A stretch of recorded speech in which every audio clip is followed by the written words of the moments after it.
everybody, my name is Melissa Clifford. I'm one of the Deputy Fire Marshals with Mount Pleasant Fire Department. I'm also a peer team leader with the Lowcountry Firefighter Support Team. I'm Gerald Mishoe. I'm the Executive Director of the Lowcountry Firefighter Support Team headquartered here in Charleston. Glad to be with you today. Today we're going to talk about the Lowcountry Firefighter Support Team and what Gerald and also the team can provide for us. Gerald, do you want to talk a little bit about that? Sure. Our team began in 2007 after the tragic death of 9 Charleston firefighters. Originally our team was the Charleston Firefighter Support Team, and it transitioned into a nonprofit organization and a change of name in 2012 to more broadly represent the folks that we were taking care of around the low country of South Carolina. And so the name is now the Lowcountry Firefighter Support Team, and we have been that since April of 2013 officially. We started again in Charleston Fire Department proper. We now serve 23 counties in the lower state of South Carolina, from I-77 in Columbia down to the coast, and from Georgia state line to the North Carolina state line. We have 5 offices spread about the low country with people like me and peer team members and clinicians. We have about 80 team members to take care of the 23 counties. We have 22 mental health, behavioral health clinicians who have trained to be on our team and provide the clinical services for us. Wow, thank you, Gerald, for sharing that. So today, guys, we're going to talk about mental health and why it's so important. Honestly, first responders, everyone across the globe, it's a conversation we need to have.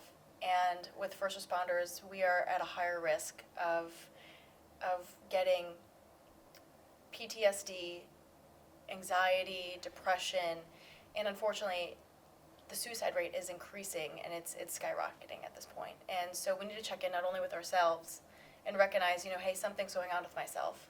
Or we also need to check in with our crew and say, hey, look, why aren't you coming to family dinner? Or, hey, is something bothering you? And just having that one-on-one conversation. So we're going to talk about stress. There's obviously stress all around us, some that we can control, some that we can't control. And there is on-duty stress and off-duty stress. Gerald, what's some on-duty stress you want to talk about? Well, obviously we think about, in terms of behavioral health, we think about critical incidents and bad calls, the things that we see, the things that you see on a daily basis as you respond in the community to take care of EMS or fire, whatever the other calling is. Unfortunately, there's a lot of stress that comes about in our life through financial issues at home, through relationship issues at home that are brought to the job, and vice versa. You take things home that create problems for you. We are very pleased to say to you and to offer you this opportunity that we take care of your families as well. We believe in order to take care of you properly, we need to take care of the folks at home that take care of you. So if you have a child, or if your wife or your significant other needs any sort of behavioral health care, we can provide that. The important thing to remember about this, in particular when we talk about stress, is this is not just about bad calls and critical incidents. This is about anything in your life that causes you to have difficulty and have anxiety and to have grief and those kind of issues. And those could be things that go back to your childhood. Those could be things that could be caused by the loss of a loved one. So know that our clinicians are very well trained and very well educated to take care of most anything that comes to you in the form of difficulty in your life. So that's basically what we try to do, is take care of you in the whole package, family, you, and any and everything that happens to you. On-duty stress, again, we can't overstate those because they're here every single day. Unfortunately, when we talk to civic groups and public groups, we find people come up to us and ask us different questions.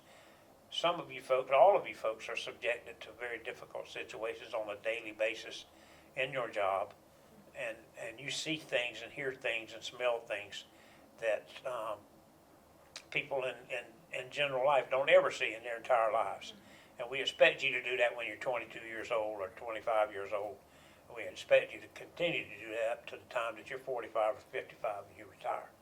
So this program is built around the premise that we will continue to take care of you throughout your career and throughout your life. We also have a very broad retiree program to take care of retirees, so we won't forget you when you leave the job and go home and hopefully live a good and happy life.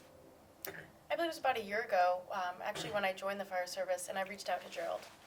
My grandfather died. I was 2 weeks about to graduation for the academy, and my heart was hurting. And I reached out to Gerald and I said, I need help. I've never seen a counselor or therapist before. Truthfully, I was very resistant, which many people are, which we've shown through statistics and studies. But I found the courage within myself to reach out to Gerald, and I said, I need to talk to somebody. And I'm going through a lot with the academy and how strenuous that was, but also losing my grandfather out of state. And I spoke to the chiefs here, and I was able to thankfully go visit my grandfather for one last day to see him, which was an incredible moment. So without Gerald, I don't know where I would be. I truthfully believe that through him and through the Lowcountry Firefighter Support Team and joining this team, it saved my life in a way that maybe I didn't realize at that time. So sharing that, I'm very thankful. And reaching out to a therapist, I was very hesitant. And so Gerald said, do you want me to make that call, or do you want to make that call? And the fact that Gerald was able to set that up was pretty incredible for me. So let's just do a question and answer for Sure. folks that are watching and viewing. So a few questions that I want to just ask you, Gerald. Pretty basic, we know, but maybe some folks might not know or think of. So can I only go to the Lowcountry Firefighter Support Team if it's only job related? I know we touched on that a little bit. Absolutely not. We are here for you every day of your life, every minute of your life, for anything that happens in your life. Again, we are not just a critical incident team. We're not just a bad calls team. We're here to hopefully make your life better. One thing that's important that you understand about us is our team is a confidential service. Whether we provide service to you at the peer level or at the clinical level, your problems in your life and your things will be kept between us. And also remember that we work on several premises, if you will. One of them is that people don't want to be fixed. They want to be heard. And so we try very hard to prepare our folks to be good listeners, and to give you an opportunity to get what's on your mind out and what's on your heart off. And, that's basically what we're about. Thank you. So how will the clinician possibly know what I'm going through? Can they even relate to me? Sure. In particular, our clinicians, the 20 or so clinicians that we have that work with our team have provided us time to train them in the fire service and EMS culture. They have spent a good bit of time visiting fire stations, EMS stations, and we try to train them to understand, if you will, what you go through on a daily basis, and we bring them into the firehouse, and we bring them into the EMS station and the 911 center, and we let them feel and experience the kind of pressure and stress that you're under. So our clinicians will not be surprised by anything you tell them. They're very well versed in the fire service, and I think that will help make the connection for you be a much more comfortable one. What if I want to speak to a chaplain? Can I speak with one? Absolutely. We have a chaplain on our team, proper fire team. We also work very closely with the Coastal Crisis Chaplaincy here in the Lowcountry. They're our friends, they're our brothers and sisters. They're a huge part of what we do, and we like to think that we're a huge part of what they do. So yes, we absolutely can provide that spiritual, religious connection if you need that, and we'll be glad to make that referral as well. So Gerald, we tend to hear, I'm fine, I'll push these feelings aside, that call didn't affect me. What would be your advice to those people who may be resistant in seeking help? I think just, the great thing about our team is we have 80 members who are peers, who are people that do the very same thing you do, ride fire trucks, work on ambulances, and work in 911 centers and do the same things you do. So I think it's, important that you understand that you won't say anything to us that will be shocking, and you won't say anything to us that we probably haven't experienced at some level on our own. So that ability to understand where you're coming from and what you're having to deal with is very important. And you can do it in a peer setting. We can do it over a cup of coffee. We can do it over the telephone. We can do it in the firehouse.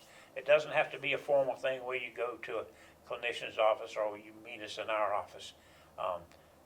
And so take advantage of that. Take advantage of being able to pick up that phone and call and talk to someone who can provide you some support.